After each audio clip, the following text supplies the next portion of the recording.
आज भारतीय जनता पार्टीची सभा झाली आणि त्या सभेमध्ये लाव रे तो व्हिडिओ अंतर्गत एक आपली व्हायरल क्लिप सगळ्यांना दाखवण्यात आली आणि त्यावर आरोपी करण्यात आले. काय सांगतात त्या क्लिप बद्दल? नाही, कसं आहे, एखादा कार्यकर्ता लहान असल्यापासून आपण घडवतून त्याला सांभाळतो आणि सांभाळत असताना त्याचं पूर्ण काळजी कुटुंबाची आपण घेत होतो. मला वाटतं त्यांना सगळ्या जेवढ्या कमिटीत त्यांनी जिथं जिथं आग्रह धरला त्या कमिटीमध्ये आटपाडीमध्ये त्यांना घेतलं. पुन्हा शिवभोजन 2 शिवभोजन थाळीचं युनिट त्यांना मंजुरी दिली. मला वाटतं त्याच्यानंतर काही सांगोलमध्ये टोल नाक्यापाशी जागा घेतली. त्या जागेमध्ये त्यांनी गडबड केली होती, पण अगदी तिथल्या काही गुंडांनी त्याला त्रास द्यायचं काम केलं होतं. पण त्या जागेचं बी आपण त्याच्या बाजूने अगदी करण्याच्या दृष्टीनं आणि त्याला तिथं न्याय देण्याच्या दृष्टीनं काम केलं. आज त्या जागेची किंमत बघितली तर एक 7-8 कोटी रुपये किंमत आहे. पण ही सगळं मिळवून देत असताना जर एखादा कार्यकर्ता जसं त्याच्या वडिलाप्रमाणे मी त्याच्या मागं राहिलो आणि जर माझीच मापं काढायला लागला तर त्यांना मी बोललो असेल, म्हणजे रागाच्या भरात इकडं तिकडं, ही साहजिक आहे. ही माझ्यातला उद्रेक जे एवढं त्याच्यासाठी करून जर तो माणूस आपल्याला जर वाईट लिहित असेल तर मग त्या माझ्या अंगातला उद्रेक आपण त्यांना काय बोललो, पण काय त्या क्लिपमध्ये त्यांना जरा उलट सुलट करून त्याच्यात टाकलेलं आहे. पण मी मात्र त्याला अगदी चांगला मुलासारखा सांभाळला होता आणि लहानाचा मोठा होईपर्यंत माझ्याकडे होता. पण त्यांना असं वागायला नाही पाहिजे होतं. जो कॉल होता हा कॉल सुनियोजित होता असं वाटतं का?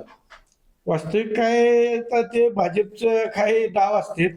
निवडणुकीत कुठलाच मुद्दा गावेना, आपण काहीच करना.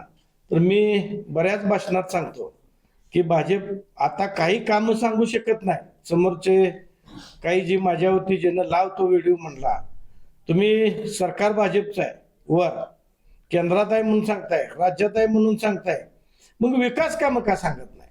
मग व्यक्तिगत माझ्यावर टीका का करताय? मग तुमच्यात दम आहे तर मग बाकी असे लुंगी सुंगी सगळी फोडून घेऊन का माझ्या विरोधात लढताय? तुम्ही विकास कामाच्या जोरावर ताकदीने या ना पुढं एकटं लढायला. मग ही सगळी घेऊन माझ्यावर तुटून कसे पडताय? मी कामाच्या जोरावर केलेल्या हिमतीव मी आज निवडणुकी पुढे जातोय ना. तुम्ही आज सगळी समदुखी लोक एकत्र येऊन माझ्याशी लढताय. काम कुठलंच सांगायला नसल्यावर मग असं काय तर शोधायचं, काय तर ही काढायचं आणि असं काय तर माणसाच्या दिशाभूल करायच्या. पण नाही, या निवडणुकीमध्ये माणसांनी ठरवलेलं आहे जे आपली विकास काम आहेत. आता मी गाव टू गाव दौरं केलं की माणसं जाग्यावर आहे. ज्यांनी विकास काम केले त्यांच्या संग राहायचं असं माझ्या माहितीनं अगदी ठाम या आटपाडीतल्या जनतेने ठरवलेलं आहे. त्यामुळे मला काय खात्री आहे विकास कामाच्या जोरावर माझा विजय होणार. ओबीसीच्या उमेदवारी संदर्भात ही आपण आटपाडी नगरपंचायतीमध्ये एक वेगळी भूमिका घेतली होती आणि 1.5 ते 2 महिन्याच्या अंतर्गतच आपण कुणबीच्या आधारे इथं उमेदवारी केली.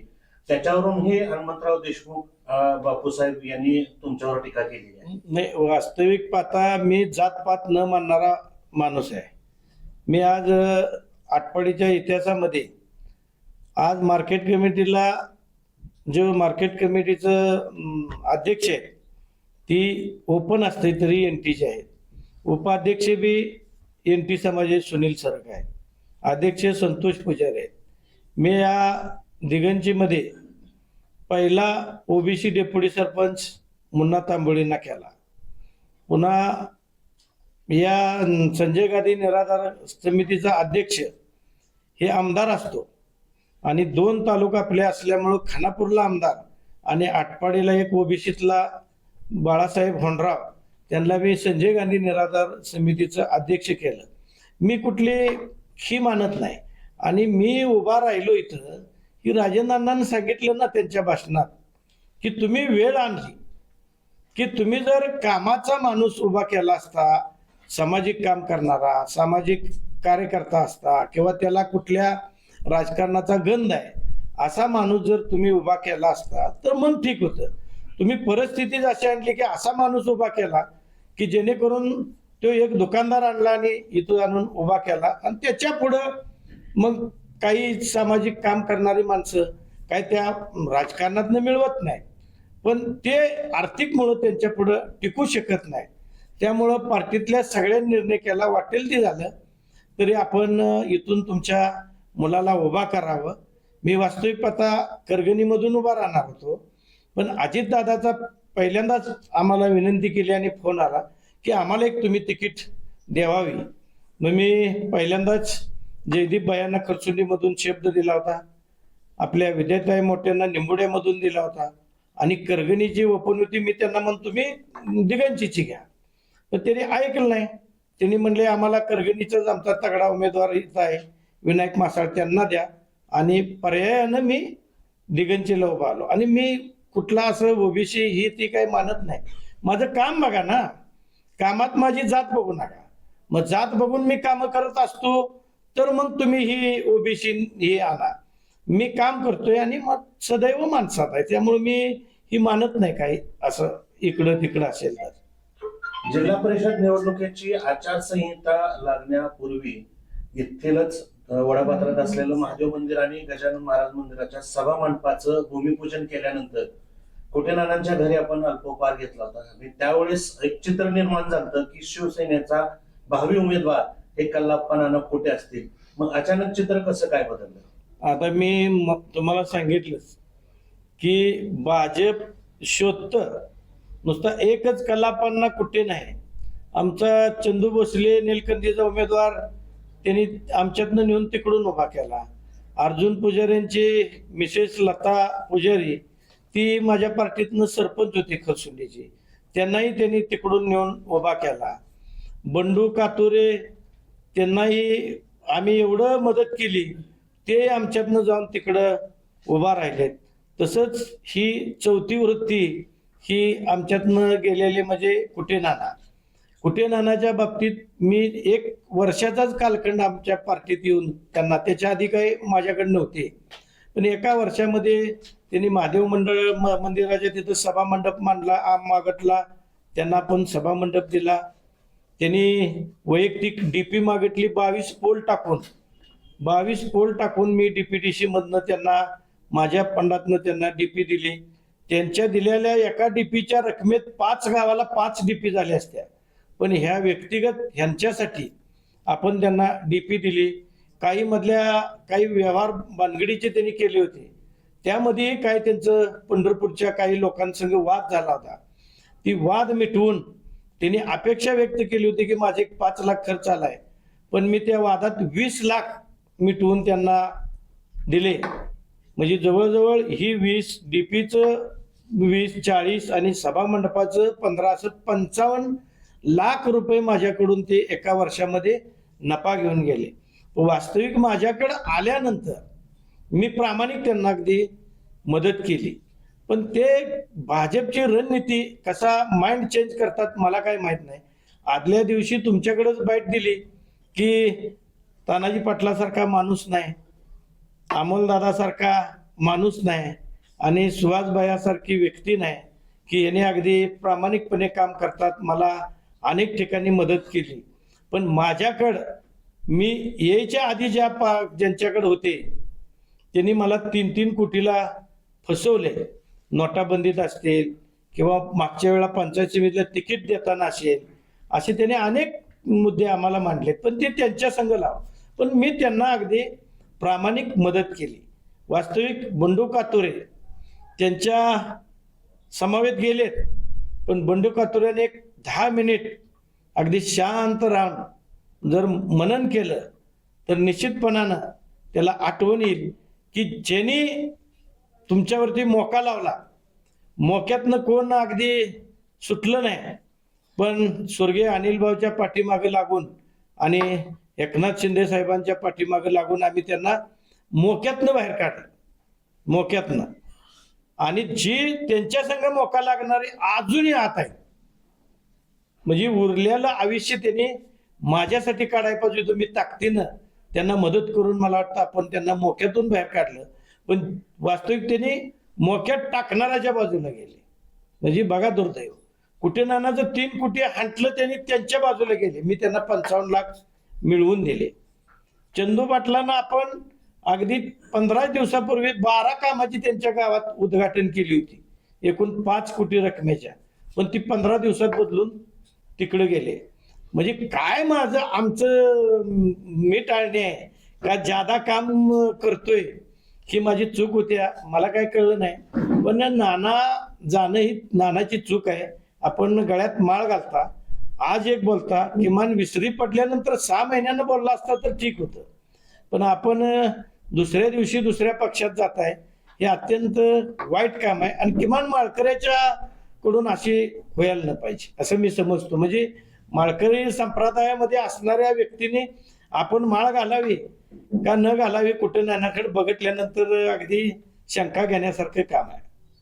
आत्ताच्या सभेमध्ये गोपीचंद पडळकर यांनी सांगितले की विरोधी पक्षाच्या जवळपास 100 फॉर्च्युनर सध्या फिरतायत आणि त्यांच्याकडून जर दहशत झाली तर अंगाचं कातडं काढा, अशी भाषा त्यांनी वापरलेली आहे. आता तुम्ही बघताय फॉर्च्युनर कुणाकडे आहे आणि काय, मी साध्या महिंद्रातल्या स्कॉर्पिओ गाडीत हिंडतोय, माझ्याकडे काही फॉर्च्युनर नाही सध्या.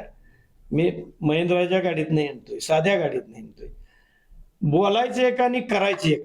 आता सध्या तालुक्यात कोण दहशत माजवतंय, कोण राजकारणामध्ये राजकारणाचा टक्का घसरवते, ही सगळ्या जनतेला माहित आहे. आज एक आमच्या भगिनी विद्याताई मोठे तिथं लढतात, आज त्यांचा एवढ्या वाईट वृत्तीनं त्यांच्यावरती टीका करतात, त्यांची प्रचाराची गाडी फोडतात, त्यांच्या तिथल्या महिलेचा हात कुणी जर पिरगळला, एक अपंग प्रचाराची गाडी चालवणाऱ्या त्या व्यक्तीला त्यांनी मारहाण केली. हा उद्योग ह्यांचा चालू आहे आणि जनतेपुढं दाखवायचं दात वेगळं आणि खायचं दात वेगळं, हे असं काम मला वाटतं या निवडणुकीमध्ये चाललेलं आहे. पण निश्चितपणे ही तुमची जी हुकुमशाही आहे, ही दादागिरी चालल्या, ही आम्ही तुमची मोडून काढू. पण तुम्ही दाखवता एक आणि करता एक. वास्तविक जनतेला रोज कळते की बाबा कोण दादागिरी करते, कोण फेसबुक व्हॉट्सअपवरती वाईट लिहिते, कुणाचं कार्यकर्तं फेसबुक व्हॉट्सअपवरती दर्जा सोडून देतात, ही सगळ्या आटपाडीतल्या जनतेला माहीत आहे. मी माझा एक जर कार्यकर्त्यांना फेसबुक व्हॉट्सअपवर एखादी चुकीची कमेंट केली, चुकीचं लिहिलं, तरी मी त्याला फोन करून सांगतो की बाबा ही चुकीचं आहे, तू ही चुकीची कमेंट टाकू नको. पण तुमच्या आमच्या आया बहिणी मोबाईल व्हॉट्सअप फेसबुक बघतात, पण ह्यांच्या कमेंट वाचल्या तर शहाणा माणूस पुन्हा राजकारणात यायचं नाव काढणार नाही. अशा पद्धतीचं राजकारण बिघडवायचं काम मला वाटतं ही मंडळी करत आहे. ही चुकीची पद्धत आहे आणि ही चुकीची पद्धत थांबवण्यासाठीच मला वाटतं मी राजकारणामध्ये काम करतोय. 2 दिवसापूर्वी झालेल्या एका सभेमध्ये आमदार सुहास बाबर यांनी वक्तव्य केलेलं होतं की तुझ्या मुख्यमंत्र्यांना जाऊन विचार सुहास बाबर कोण आहे. त्याच्यावरूनही आज आमदार गोपीचंद पडळकर यांनी सुसंस्कृतपणाची लक्षणं हा शब्द वापरला गेला. वास्तविक पाहता या आमदार साहेबांना बोललेल्या वाक्यात काय म्हणजे मुख्यमंत्र्यांना काय बोलले, जो कार्यकर्ता ज्यांनी राजकारणामध्ये आम्हाला घडवलं, त्यांचे वडील स्वर्गीय अनिल भाऊ यांच्यावरती दर्जा सोडून खालच्या पातळीवर जर कोण एखादा बोलला, जसं ही आमचा कार्यकर्ता गेल्यानंतर अंतःकरणात छीट येते, तशा पद्धतीनं मला वाटतं जर अनिल भाऊवर ज्याची लायकी नाही असा एखादा व्यक्ती जर बोलला तर ते त्यांना बोलले. लक्षात घ्या की बाबा तुझी लायकी नसताना जास्त बोलू नको. आणि तुमचे जे मुख्यमंत्री आहेत ते मुख्यमंत्री आम्ही 244 जण त्यांच्या पाठीमागं आहे म्हणून ते मुख्यमंत्री आज आहेत. यात काय चुकीचं आहे असं काय मला वाटत नाही. पण ह्याच मंडळी जे आहेत या राजकारणामध्ये मुद्दा नाही विकास कामावर बोलायला, मग हे असं काय तर काढायचं, कुठल्या तर एखाद्या ह्याच्यातलं वाक्य धरायचं आणि त्याला दिशा राजकारणात माणसांना बदलायचा प्रयत्न करायचा. म्हणजे सांगाय काम नाही, सत्तेत तुम्हीच आहे आणि सत्तेत नाही अशा वक्तव्य करायची आणि माणसांना वेगळं वळण लावायचं काम केलेलं आहे. मला वाटतं यात काही तथ्य नाही, ही त्यांच्याकडे कुठला मुद्दा नसल्यामुळं हा मुद्दा ते धरून चालते.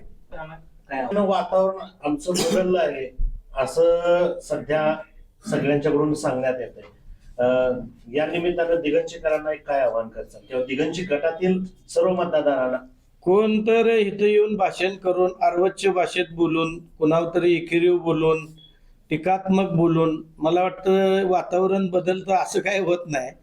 जनतेच्या मनात आम्ही आहे आणि जनतेची विकास कामं आम्ही केलेले आहेत.